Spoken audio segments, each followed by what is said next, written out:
So on December 8, 2024, the alerts started blowing up everyone's phones, and the news was just stunning. After 54 years, the Assad dynasty in Syria was gone.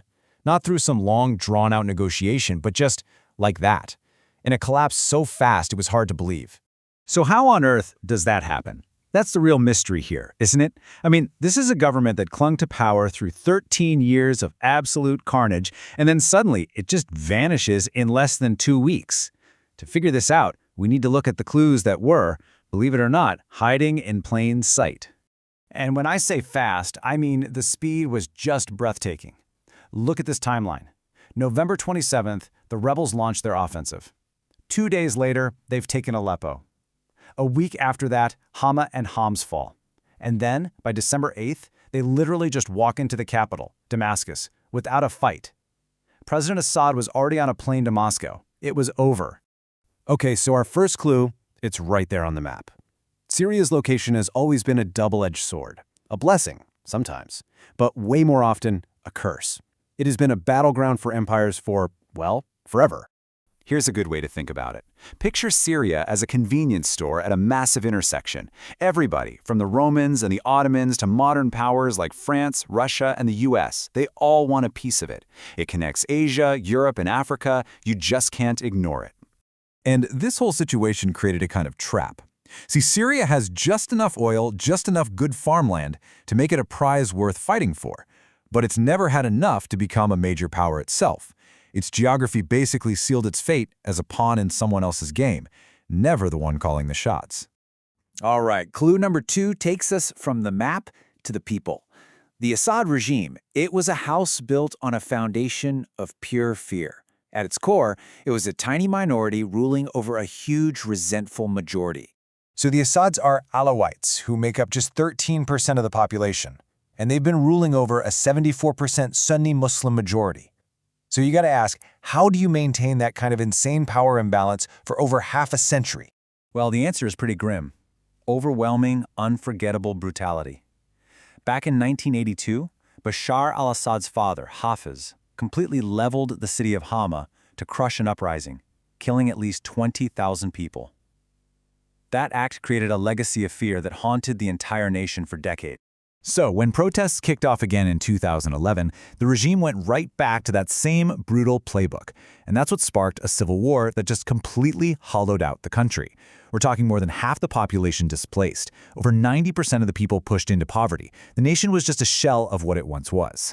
Now, all this internal weakness made Syria incredibly vulnerable. And nowhere is that more obvious than in its relationship with its neighbor Israel. And to understand that, you have to understand this piece of land, the Golan Heights. For Syria, this place is a source of real national trauma. So why is this plateau so critical? Well, it boils down to 3 things. It's the ultimate military high ground. It's got critical water resources in a region that's desperate for them. And for Israel, it's a vital strategic buffer zone. If you control the Golan, you have a massive advantage. Okay, and that brings us to our third and final clue. This is the smoking gun. This is the moment the mystery of the 12-day collapse gets solved. You see, the Assad regime wasn't really standing on its own 2 feet. It was being propped up by 3 huge external pillars. And in late 2024, all 3 of those pillars got kicked out from under it at the exact same time. Russia was totally bogged down in Ukraine. Iran was stretched thin dealing with its own conflict with Israel, and Hezbollah, Assad's main muscle on the ground, had been crippled by Israeli strikes in Lebanon. All of a sudden, Assad had no one left to call for help.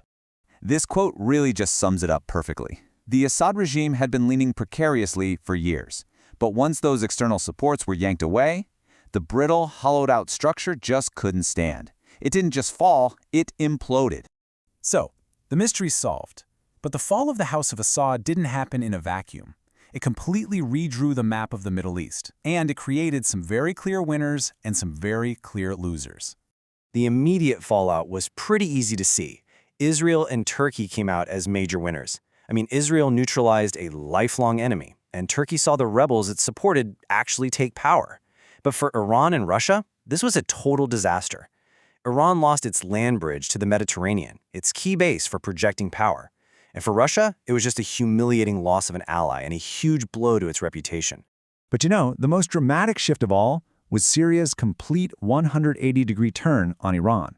I mean, overnight, it went from being Iran's most important ally to a hostile neighbor, banning Iranian goods, kicking out their forces. The axis of resistance just lost its linchpin.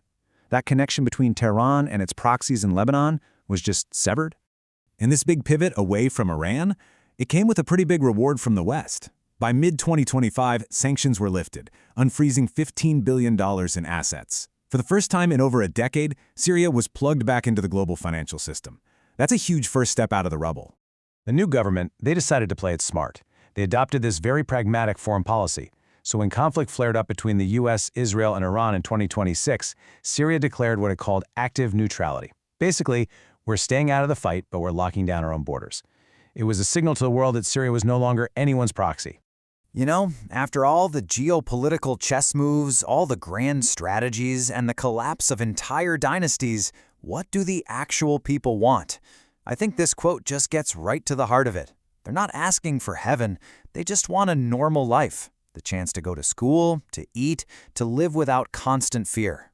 Which leaves us with this final, massive question.